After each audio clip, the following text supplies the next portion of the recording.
Le mardi 28 février dans la matinée, Noël Le Graët, jusqu'ici président de la Fédération française de football, a démissionné de ses fonctions.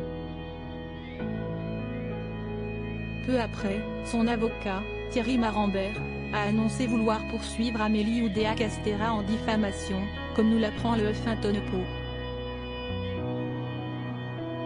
Cette journée du mardi 28 février 2023, particulièrement électrique, s'annonçait comme un tournant dans les hautes instances de la Fédération française de football, ainsi que dans la carrière de Noël Le Graët.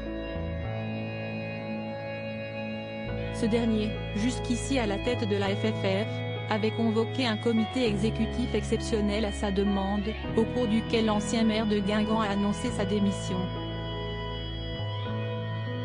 Celui qui était le patron du football français depuis 2011 se retrouvait en effet dos au mur après de nombreuses sorties médiatiques jugées déroutantes, et surtout une mission d'audit particulièrement à charge contre lui. Pourtant, peu après cette annonce relativement attendue, l'homme âgé de 81 ans a été annoncé en charge d'un nouveau poste particulièrement prestigieux, comme l'a révélé Éric Borghini, membre du comité exécutif de la FFF le mardi 28 février 2023.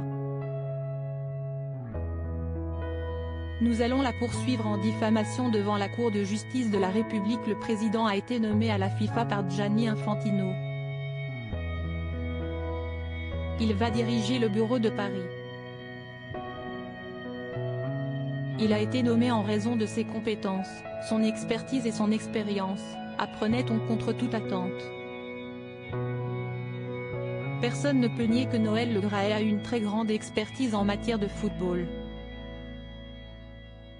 Il a été un très grand dirigeant. 81 ans, si est-il la puberté pour être dirigeant de la FIFA? L'âge du capitaine n'est pas choquant, rajoute le président de la Ligue de Méditerranée. Toujours dans la journée, c'est cette fois-ci l'avocat de Noël Le Graët, Thierry Marambert, qui s'est exprimé au sujet du rapport d'audit de l'Inspection générale de l'éducation, du sport et de la recherche, AIS. Mettant en cause les propos de l'actuelle ministre des Sports, Amélie Oudéa-Castéra, nous allons la poursuivre en diffamation devant la Cour de justice de la République, peut-on lire dans les colonnes du Huffington Post. On va demander l'annulation de ce rapport qui a violé tous les principes d'impartialité, du contradictoire, devant les juges administratifs. Une contre-attaque éclair,